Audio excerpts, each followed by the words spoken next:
Hello, welcome to all the students. आज हम लोग एक नया चैप्टर स्टार्ट करने जा रहे हैं, relative motion. Kinematics 1D and 2D motion के बारे में हम ऑलरेडी काफ़ी डिटेल्ड में स्टडी कर चुके हैं।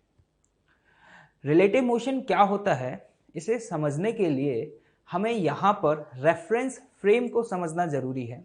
तो आप लोग याद करें, जब आपने काइनेमेटिक्स 1D चैप्टर स्टार्ट किया था तो वहां पर आपको एक बात बताई गई थी कि कोई भी चीज रेस्ट या मोशन में है, ये चीज सिर्फ और सिर्फ उस ऑब्जेक्ट की प्रॉपर्टी नहीं होती, वो ऑब्जर्वर पर भी डिपेंड करती है। आज हम वहीं से स्टार्ट करने जा रहे हैं। जरा देखिएगा, जैसे ये ट्रेन है और ये ट्रेन का कंपार्टमेंट, और ये ट्रेन फॉरवर्ड डायरेक्शन में v0 वेलोसिटी से मूव कर रहा है। ठीक, इस ट्रेन कंपार्टमेंट के अंदर दो पैसेंजर्स हैं ए एंड बी, जो कि रेस्ट पर है। ठीक है, और एक पर्सन जो कि सी है, वो इस ग्राउंड सरफेस पर है। ये सिचुएशन आप देख पा रहे होंगे। अभी अगर ये क्वेश्चन पूछा जाए ए से कि ये बताओ कि बी रेस्ट में है या फिर मोशन में है, ध्यान से सुनिएगा। क्वेश्चन किससे पूछा गया? ए से।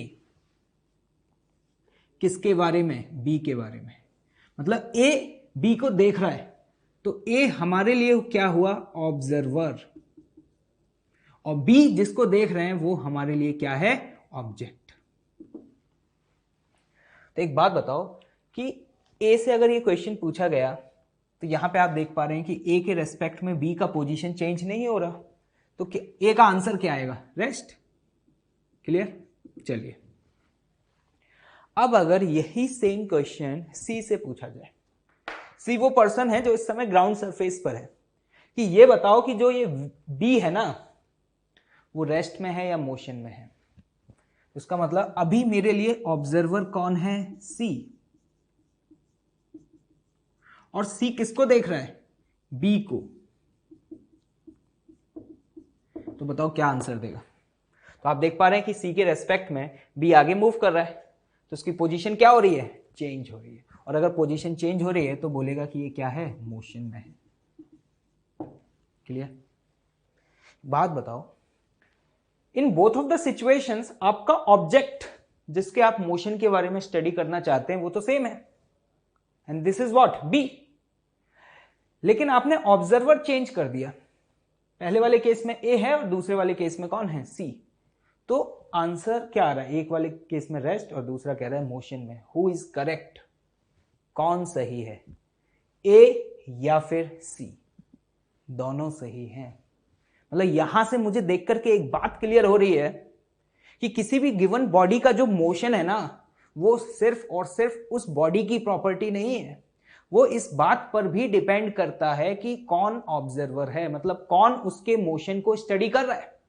क्योंकि अगर ए इसके मोशन को स्टडी करेगा तो उसके लिए रेस्ट पर है, और वहीं सी इसके मोशन को स्टडी करेगा तो ये बॉडी किस में है? मोशन में है। तो हमेशा इस बात को याद रखिएगा आगे कि इस चैप्टर में हम इन सभी सिचुएशंस के बारे में स्टडी करने वाले हैं जिसमें अलग अलग ऑब्जर्वर किसी भी गिवन बॉडी के मोशन को स्टडी करेगा। तो देखिए, यहां से आपको एक बात तो क्लियर हो चुकी है कि ऑब्जेक्ट का मोशन ऑब्जर्वर पर भी डिपेंड करता है। ठीक है, जैसे कि अगर मैं ट्रेन के फ्रेम से बात कर रहा हूं, किसके फ्रेम से?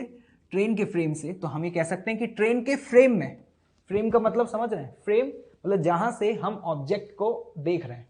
तो ट्रेन के फ्रेम से बी रेस्ट पर है और ये सी कहां पर है इस समय? ग्राउंड सरफेस पर। तो ग्राउंड के फ्रेम में ये जो बी है वो क्या कर रहा है? मोशन कर रहा है। क्लियर? अब देखिएगा ध्यान से, एक और एग्जांपल से समझते हैं। जैसे कि एक ट्रेन फॉरवर्ड डायरेक्शन में v0 वेलोसिटी से मूव कर रहा है और इसके अंदर एक पैसेंजर है ए, और ये है आपका स्टेशन कोटा। एक पर्सन बी, वो अभी प्लेटफॉर्म पर है। ठीक है, ये ट्रेन जो है ना, वो जस्ट कोटा स्टेशन पहुंचने वाली है।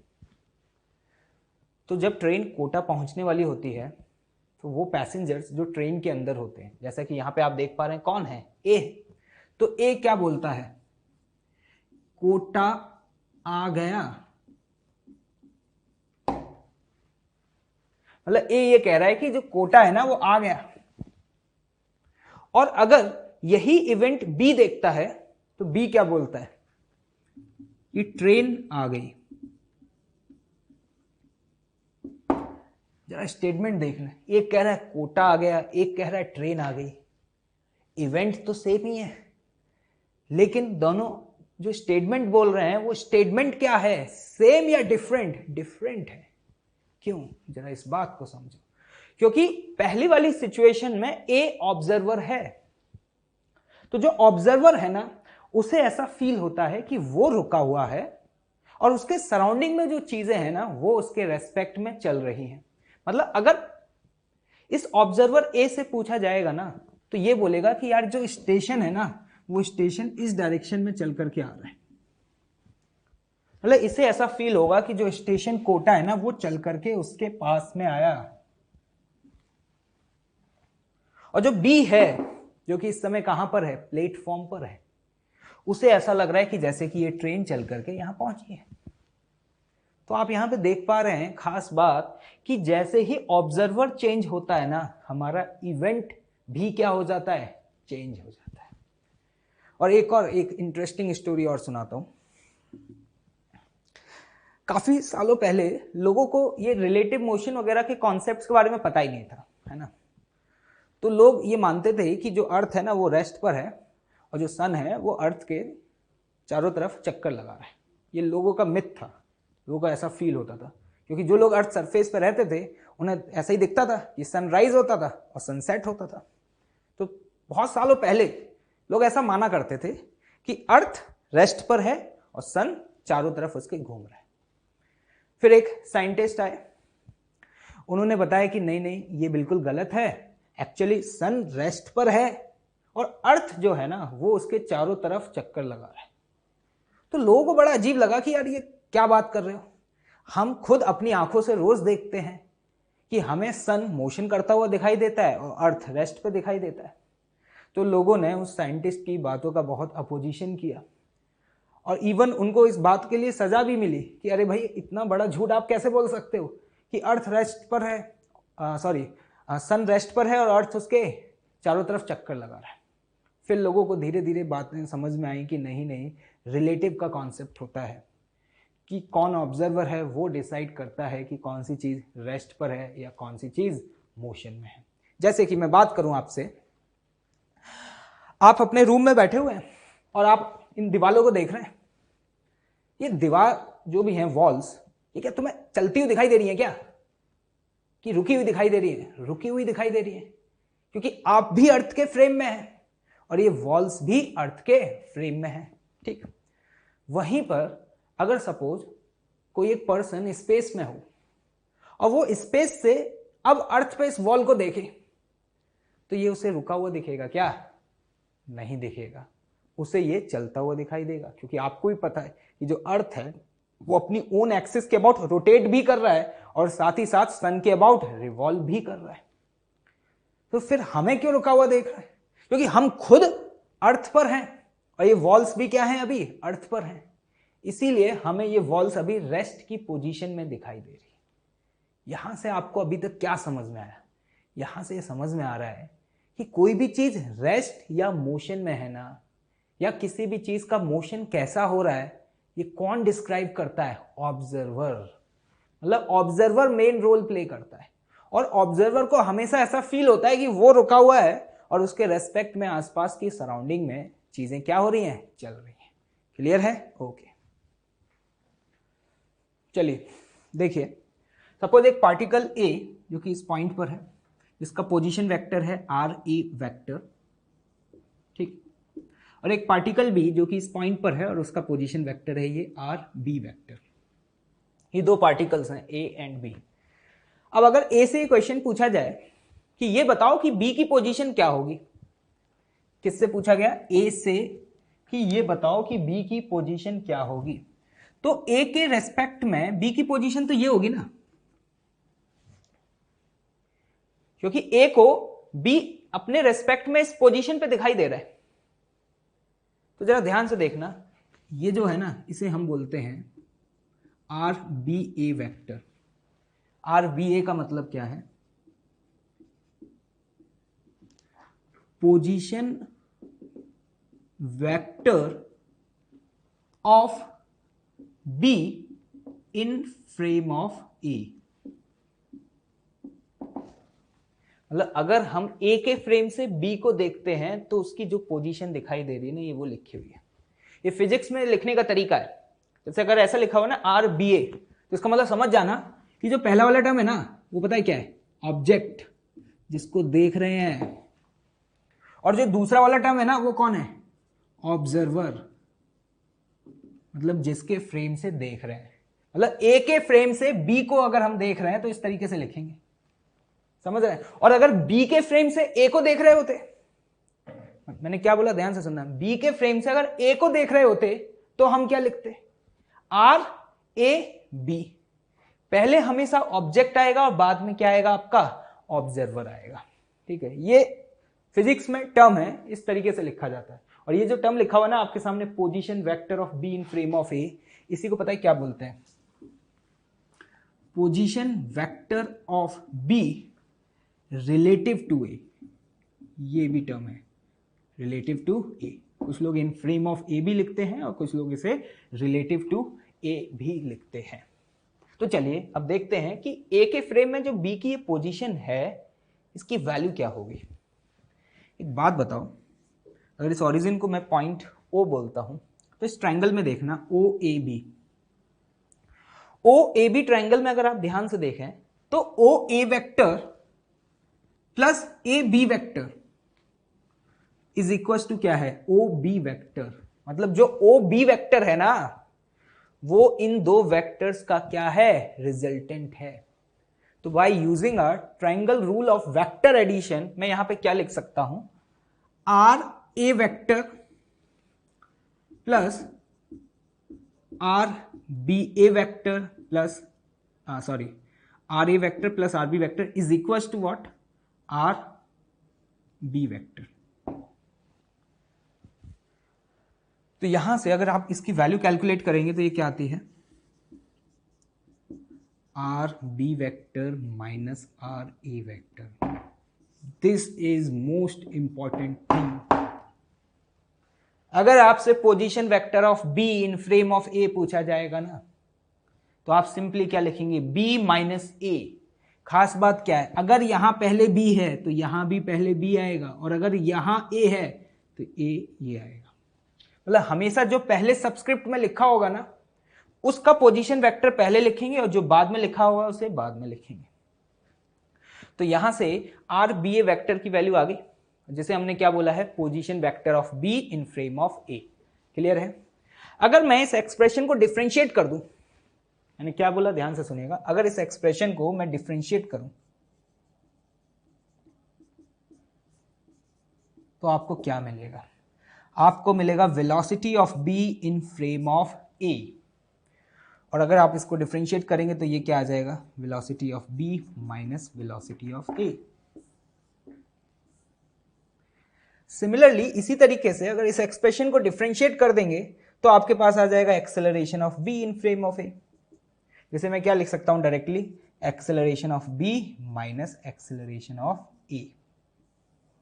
ध्यान से देखें आप क्या कर रहे हैं, देख रहे हैं ना? इसे डिफरेंशिएट किया, वेलोसिटी मिला, इसे डिफरेंशिएट किया तो क्या मिला? एक्सेलरेशन। इसे कैसे रीड करते हैं? ये क्या है पता है? क्या लिखेंगे? वेलोसिटी ऑफ किसका? बी।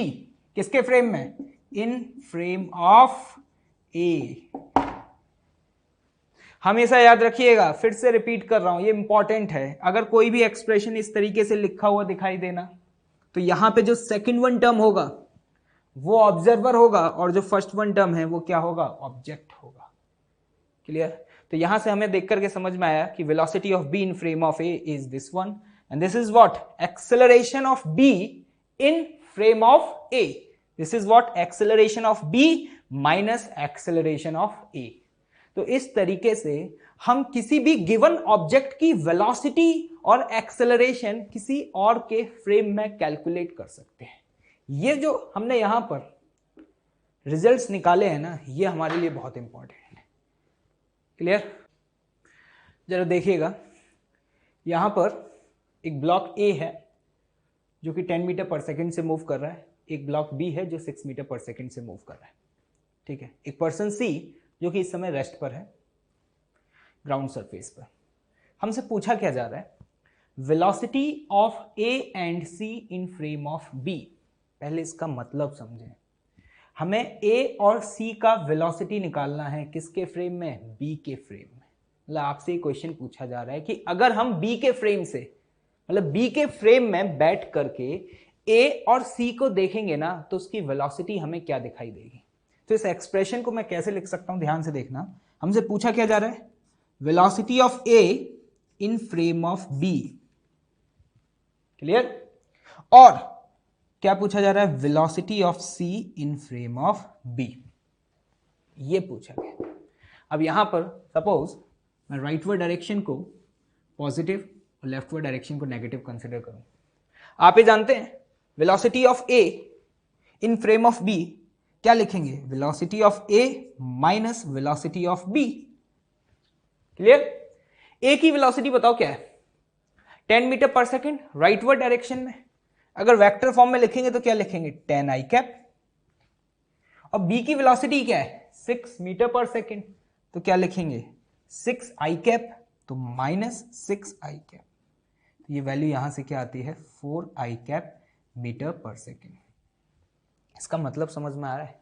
इसका मतलब ये हुआ कि अगर मैं बी के फ्रेम से ए को देख रहा हूं तो क्या ए मुझे 10 मीटर पर सेकेंड से जाता हुआ दिखेगा? नहीं, मुझे कितनी स्पीड से जाता हुआ दिखाई देगा, 4 मीटर पर सेकेंड। ध्यान से देखिएगा। सिमिलरली अगर ये एक्सप्रेशन आपसे पूछूं तो क्या लिखेंगे, velocity of C minus velocity of B. C rest पर है तो सी की वेलोसिटी क्या होगी, 0। तो एक्सप्रेशन सीधे सीधे आप क्या लिख देंगे, माइनस के 6 आई कैप मीटर पर सेकेंड। ये आपने यहां पे कैलकुलेट कर लिया, काफी आसान था। अब जरा ध्यान से देखिएगा, इन फ्रेम ऑफ बी, इस बात को जरा समझें। बी के फ्रेम में, मतलब बी कौन है, अरे भाई बी कौन है, ऑब्जर्वर। और बी किसको देख रहा है, ए और सी को देख रहा है। तो अगर बी ऑब्जर्वर है तो ऑब्जर्वर को ऐसा फील होगा जैसे कि वो क्या है, रेस्ट पर। मतलब हम ये कह सकते हैं कि अगर बी के फ्रेम में देख रहे हैं तो हम ये एज्यूम कर सकते हैं ये रेस्ट पर है। अब आप ये कहेंगे ये कैसे आपने मान लिया, तो आप खुद देख लें। मैंने क्या बोला, velocity of B in frame of B बता दो तुम क्या लिखोगे, velocity of B in frame of B क्या लिखोगे, velocity of B minus velocity of B. तो ये वैसे समझ में आ रहा है क्या आएगा, 0।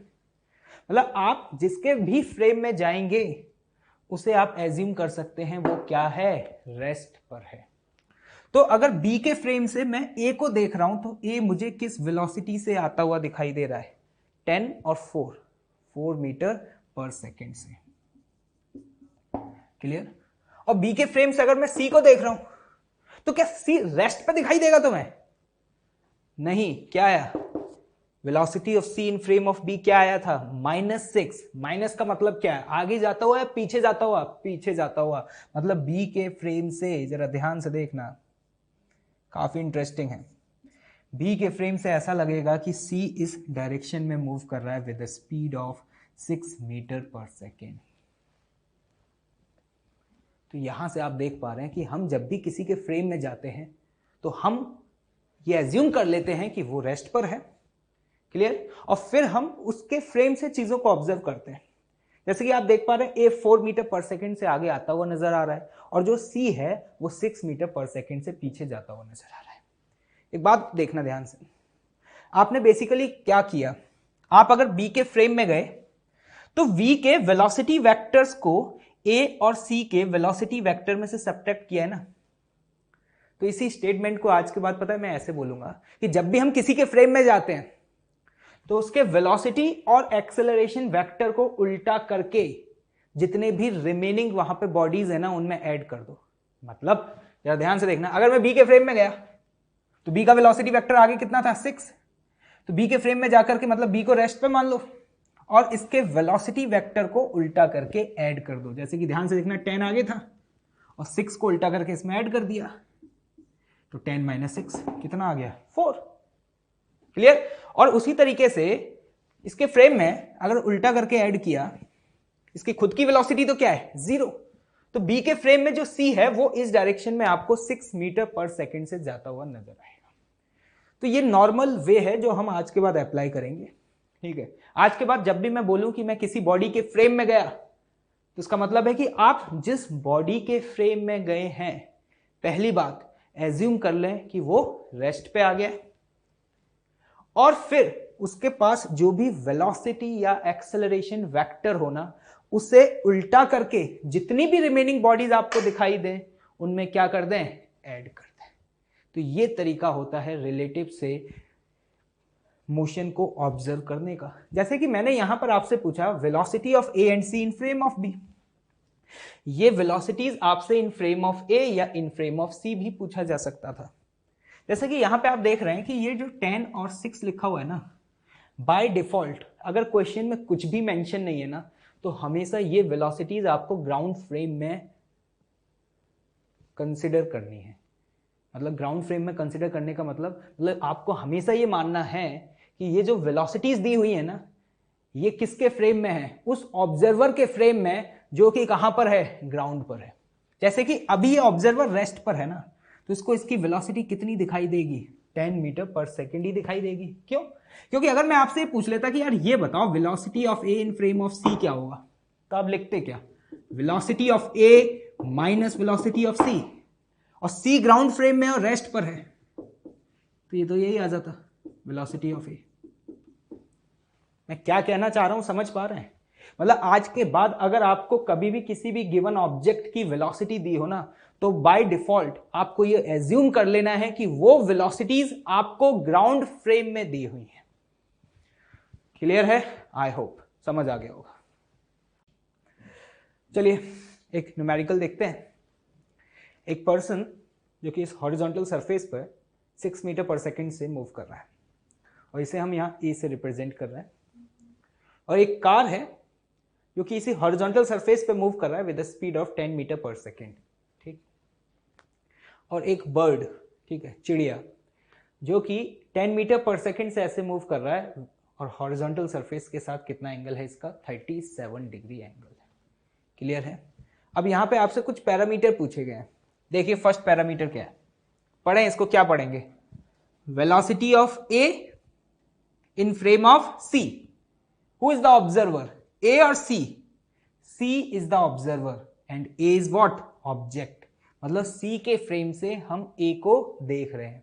हमें जानते हैं अगर ये एक्सप्रेशन कैलकुलेट करना है तो सिंपली क्या लिखेंगे, velocity of A minus velocity of C. तो अब क्या करें, जो भी हमें वेलोसिटीज दी हुई है ना, तो सबसे पहले उन वेलोसिटीज को रिजॉल्व करके ना कंपोनेंट्स फॉर्म में लिख लें। तो जैसे कि मैं यहां पर इसे y एक्सिस और इसे x एक्सिस कंसिडर कर रहा हूं, राइटवर्ड डायरेक्शन पॉजिटिव और सिमिलरली अपवर्ड डायरेक्शन पॉजिटिव। ठीक, अब एक बात बताएं, अगर आप velocity of a components form में लिखेंगे तो क्या लिखेंगे, हॉरिजॉन्टल डायरेक्शन में मूव कर रहा है, तो हम सिंपली वेलोसिटी ऑफ ए क्या लिख सकते हैं, 6i कैप। क्लियर? अगर मैं आपसे पूछूं कि वेलोसिटी ऑफ बी बताओ, बी कौन है यहाँ पे, बर्ड, तो बर्ड इस तरीके से मूव कर रहा है, तो इसके वेलोसिटी वेक्टर का हॉरिजॉन्टल कंपोनेंट भी आएगा और वर्टिकल कंपोनेंट भी आएगा, वो हम कैलकुलेट कर सकते हैं। हॉरिजॉन्टल कंपोनेंट बताओ क्या आएगा, 10 cos 37, दिस इज व्हाट 8, और वर्टिकल कंपोनेंट बताओ क्या आएगा, 10 sin 37 and this is what 6। तो बताओ वेलोसिटी ऑफ बर्ड क्या लिखोगे, 8i cap plus 6j cap. Clear? Car की वेलोसिटी लिखनी है भाई, ये तो आसान है, वेलोसिटी ऑफ कार सीधे क्या लिख देंगे, 10i कैप, बस आसान है। Velocity of A with respect to C पूछिए तो a माइनस सी, ए की वेलोसिटी भी पता है, सी की भी पता है, तो वैल्यूज पुट करनी है बस, 6i cap minus 10i cap, this is what minus 4i cap. इसका मतलब समझ रहे हैं कि अगर कोई पर्सन कार सी में बैठा हुआ है और वो ए को देखेगा, तो उसकी वेलोसिटी क्या दिखाई देगी? -4। -4 का मतलब समझ रहे हैं? -4 मतलब इसके फ्रेम में ये इस डायरेक्शन में 4 मीटर पर सेकेंड से जाता हुआ दिखाई देगा। क्लियर? अब तो आप खुद कैलकुलेट कर सकते हैं, बताएं velocity of A minus velocity of B. A 6i cap minus B 8i cap plus 6j cap. देखिए बताएं वैल्यू क्या आ रही है? -2i cap minus 6j cap. Clear? अब बात करते हैं velocity of B in frame of C. B की velocity 8i cap plus 6j cap minus C, this is 10i cap. तो बताएं रिजल्ट क्या है? -2i cap plus 6j cap. ये भी लिख ही सकते हैं। बी की velocity 8i cap plus 6j cap minus A का क्या है? 6i cap. तो वैल्यू क्या आती है आपकी? 2i cap plus 6j cap.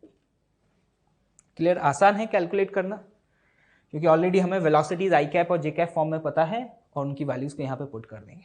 एक गलती कभी भी मत करना, जैसे कि लोगों से पूछा जाता है कि अच्छा ये बताएं कि velocity of B in frame of C क्या है, तो वो सीधे सीधे क्या गलती करते हैं कि 10 में से 10 माइनस 10 सर 0।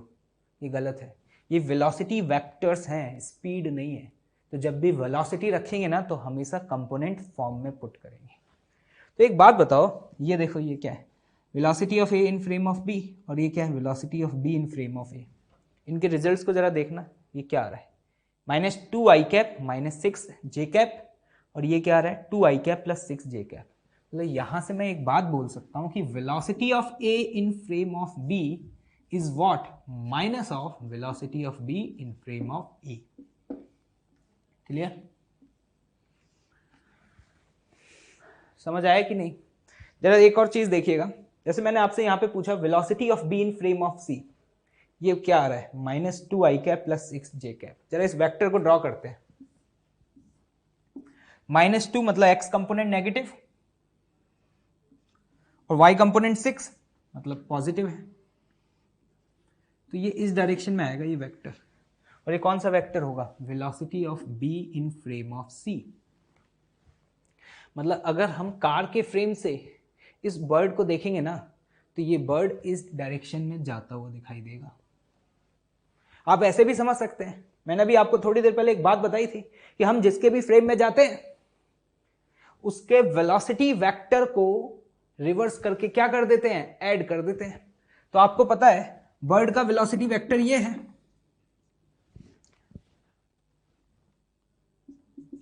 और अगर कार के फ्रेम में गए तो उसके वेलोसिटी वेक्टर को उल्टा करके ऐड करोगे ना, minus of V C vector, तो इन दो का रिजल्टेंट जिस डायरेक्शन में आएगा, this is what? Velocity of B in frame of C. मतलब अगर कोई पैसेंजर कार सी के अंदर बैठा हुआ है और वो इस बर्ड को देख रहा है, तो बर्ड क्या उसे इस डायरेक्शन में जाता हुआ दिखाई देगा? क्या नहीं, बर्ड उसे इस डायरेक्शन में जाता हुआ दिखाई देगा। This is what? Velocity of B in frame of C. Clear है? ओके, चलिए एक और न्यूमेरिकल देखते हैं। 3 particles 1, 2 and 3 are moving as shown. 3 particle हैं 1, 2 and 3 और उनके वेलोसिटी वेक्टर्स ही आपको गिवन है। ठीक है, हमसे क्या पूछा है? Draw vector of first part velocity of 2 in frame of 1। एक बात बताएं, velocity of 2 in frame of 1 पूछा है तो इसको कैसे लिखेंगे? Velocity of 2 minus velocity of 1, और इसी को मैं ऐसे लिख सकता हूं ना, velocity of 2 plus minus of velocity of 1। मतलब हम जिसके भी फ्रेम में जा रहे हैं उसके वेलोसिटी वेक्टर को उल्टा करके ऐड कर दें। और अभी तक हमने यही तो सीखा है, हम जिसके भी फ्रेम में जाते थे उनके वेक्टर्स को, वेलोसिटी या एक्सेलरेशन वेक्टर्स को रिवर्स करके ऐड कर देते थे। तो जरा देखिए फर्स्ट पार्ट, v2 वेक्टर ये ऑलरेडी ऊपर 1 के फ्रेम में गए, इसको उल्टा करके ऐड किया, तो ये क्या आ जाएगा आपका? Minus of v1 vector. और इन दो वेक्टर्स का रिजल्टेंट कहीं बीच में आएगा, इसको हम बोल सकते हैं क्या होगा?